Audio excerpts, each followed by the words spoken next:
안녕하세요. LA의 비투쇼입니다.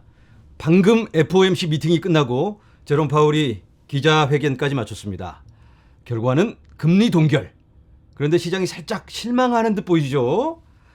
이유는 금리 인하 시점이 3월 달이 되지 않을까 이런 예상을 하고 있었는데 기자회견을 통해서 제롬 파월이 던지고 있는 메시지는 아마도 5월쯤이 되지 않을까. 그래서 시장이 거기에 맞춰서 기대치를 조정해 가고 있는 걸로 보입니다. 자, 제가 요즘은 금리 발표 여기에 크게 무게를 두고 있지는 않습니다. 왜냐하면 상대적으로 비중이 그렇게 크지는 않기 때문에 코인 시장에 미치는 영향이 2022년에 비해서는 지금은 뭐 그렇게 핵심적인 건 아닙니다.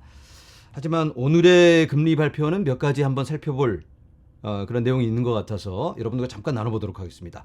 먼저 오늘의 제롬 파월의 기자회견 내용 잠깐 살펴보자면 금리는 지금이 최고점이다. 이런 얘기를 했습니다. 굉장히 긍정적이죠. 시장이 이 부분에 대해서는 뜨겁게 반응을 했습니다. 기자회견 초반에는 아주 긍정적인 메시지를 내보냈습니다. 자, 그 다음에 제롬 파월이 얘기한 게 금리 인하 시점을 그러면 얘기를 해야 될 텐데 여기에 대해 이 내리는 타이밍에 대한 리스크가 있다. 너무 빨리 내려버려도 이거 너무 세게 내렸나? 다시 인상 이렇게 되면 시장에 큰 혼돈이 생길 수 있고 다시 긴축 정책으로 가야 한다면 더 세게 긴축을 해야지 약발이 먹힐 테니까 굉장히 큰 부작용이 있을 수가 있다. 그런데 너무 늦게 하면 어떻게 될까요?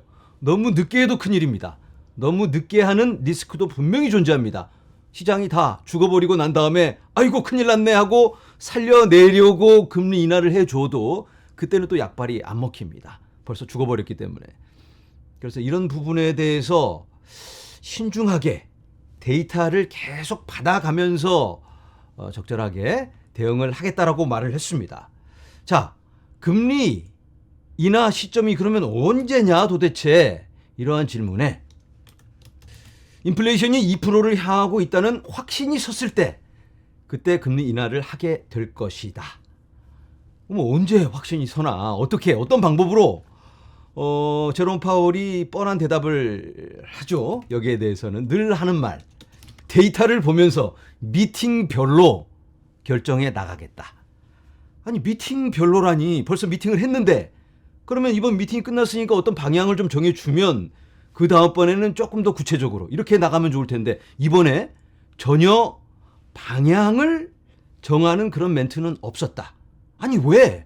지금 데이터가 충분한 게 아니냐 이러한 지적이 많았습니다. 자, 그런데 벌써 우리가 지금 확인하고 있는 여러 데이터들이 있죠. 인플레이션 데이터, PC, CPI 그리고 그 고용 수치 이런 것들이 굉장히 만족스럽지 않냐 이런 질문에 대해서 제롬 파월은 좋다. 지금 보여지는 수치는 아주 좋다. 다만 조금 더 길게 이런 수치들을 확인하면서 가야 된다. 이게 굉장히 중요했습니다. 아직까지는 지난 한 1년을 돌아보면 한 3개월에서 6개월 정도 데이터 보고 어느 정도 방향을 잡아갈 것처럼 얘기를 했는데 오늘 미팅에서는 그런 얘기 안 하고 12개월 얘기를 해요.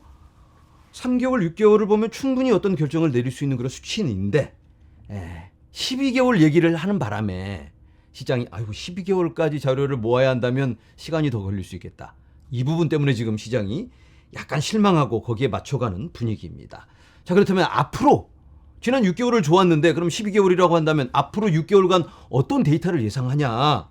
거기에 대해서 제롬 파월은 굿 데이터를 원한다. 굿 데이터라면 지금 벌써 굿 데이터를 보고 있습니다. 좋은 데이터를 원하는데 베러 데이터를 원하는 건 아니다. 지금 아직까지 보여왔던 데이터보다 더 좋은 데이터를 원하는 건 아니고 지금 이대로만 가면 된다. 이런 얘기를 하고 있는 겁니다. 지금 이대로만 가면 되는데 아직까지 보여줬던 이것만으로는 조금 아쉬운 게 아닌가. 3개월, 6개월 데이터 그 정도면 충분했는데 갑자기 12개월 얘기를 해버리니까 시장이 조금 더 시간이 필요한가 보다. 3월 FOMC 미팅 때 각 연준의 인사들이 나와서 또 투표를 하게 됩니다. 점도표라는 걸 만들어서 점을 쿡쿡 찍습니다. 나는 여기 최종 금리가 이 정도 될 것 같다. GDP는 이 정도 되지 않을까.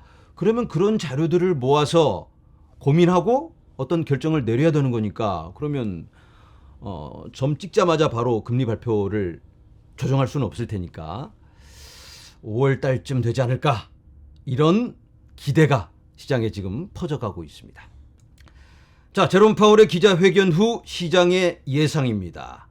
어제까지만 해도 금리 동결, 금리 인하 이게 거의 50대 50이었습니다. 살짝 금리 동결이 높았었는데 이제는 36%대 64%, 거의 2배로 금리 동결이 많아지고 있습니다. 아까 말씀드린 그런 부분이 시장의 기대에 반영이 되고 있다. 여기에 맞춰서 또 코인의 가격도, 주식의 가격도 조정이 되고 있죠 지금. 자, 그런데 우리가 간과하고 있는 부분이 있습니다. 오늘 연준이 발표한 자료를 보면 이게 미국 동부 시간으로 오후 2시에 발표가 됩니다. 그러면 각 언론사에서 여기에 맞춰서 기사를 내보내게 되는데요. 금리 동결 이런 내용인데 보도자료입니다. 이건 12월 달 보도자료입니다. 요번에 발표된 거랑 거의 흡사합니다. 거의 그냥 복사해서 갖다 붙이기를 하고 있는데 한 가지 굉장히 중요한 게 빠져 있습니다. 이 부분.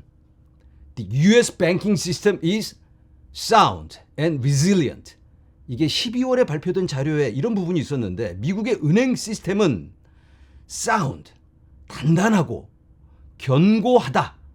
어떠한 도전에도 견뎌낼 수 있는 그런 안정적인 시스템이다. 라는 문구가 있었습니다. 12월에 발표된 자료입니다, 이게. 자, 그런데 오늘 발표된 자료에는 그 부분이 쏙 빠져 있고 나머지는 거의 그냥 복사판입니다. 왜 이 부분이 빠져 있을까? US banking system is sound and resilient. 오늘 이러한 발표가 있었습니다. 미국의 뉴욕 커뮤니티 뱅크라는 은행의 주식이 장 오픈하고 나서 떡락을 해버립니다. 40%가 빠져버렸습니다. 차트로 한번 보면 이거 뭐죠? 알트코인, 사기코인 떡락하는 모습입니다. 40%가 쭉 빠지고 그리고 나서 지금 살짝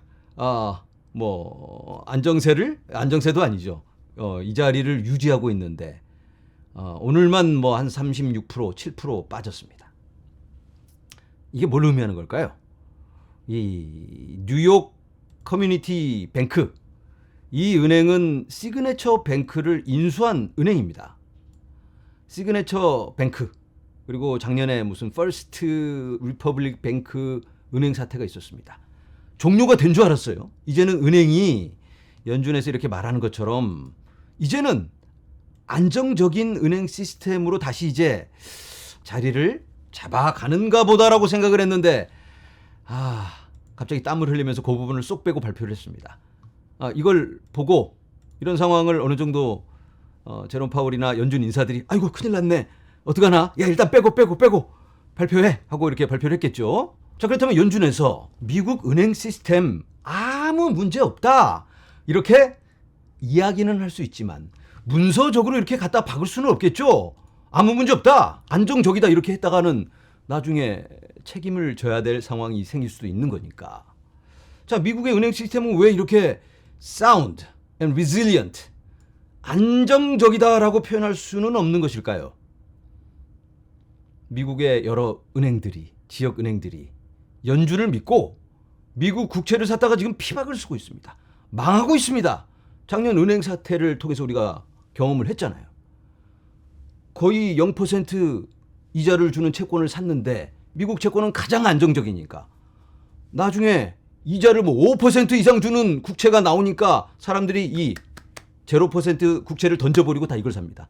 사람들이 던져버리고 팔아버리니까 당연히 이 가치는 똥값이 되겠죠. 아무도 안 삽니다. 그래서 지금 다 망하고 있습니다.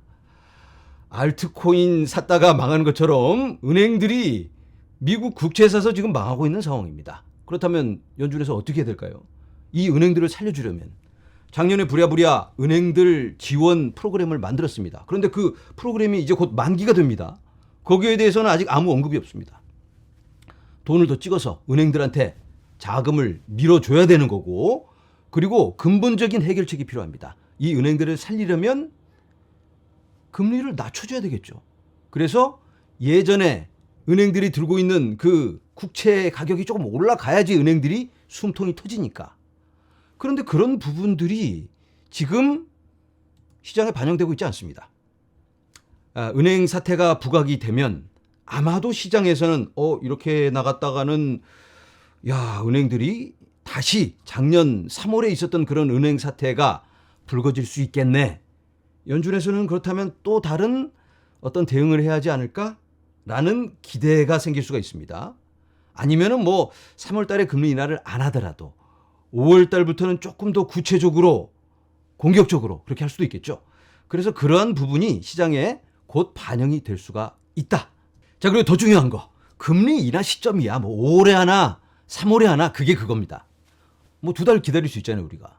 그런데 이 은행 사태를 보면서 우리 과거를 한번 돌아보겠습니다. 작년 3월에 무슨 일이 있었나요? 은행들이 그냥 안전하고 지급준비금 다 가지고 있는 정말 믿을 만한 은행인 줄 알았는데 본전이 드러나고 있습니다. 남의 돈 갖다 빌려주고 지급준비금은 제로고, 그리고 부실 채권 사서 국채, 말도 안 되는 알트코인만도 못한 그런 채권을 사서 망하고 있는 상황이에요. 그러면 탄탄한, 투명한, 마음대로 찍어낼 수 없는 비트코인을 들고 있는 게 훨씬 낫겠네. 이런 생각이 들기 시작하니까 비트코인이 갑자기 급부상을 했습니다. 그게 불과 1년도 안 된 작년 은행 사태입니다. 아직까지는 비트코인을 사고 싶어도 무서워서 못 샀는데, 이제는 블랙록이 나서서 걱정하지 마세요, 우리가 책임져 줄게요 하면서 현물 ETF를 발행해서 열심히 팔고 있습니다. 그렇다면 이제는 작년하고 상황이 많이 달라졌습니다.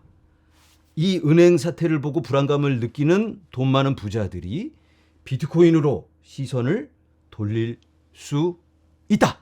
자, 그리고 아직까지 은행이 해오던 역할이 있습니다. 바로 장부 관리, 이게 주 업무였습니다.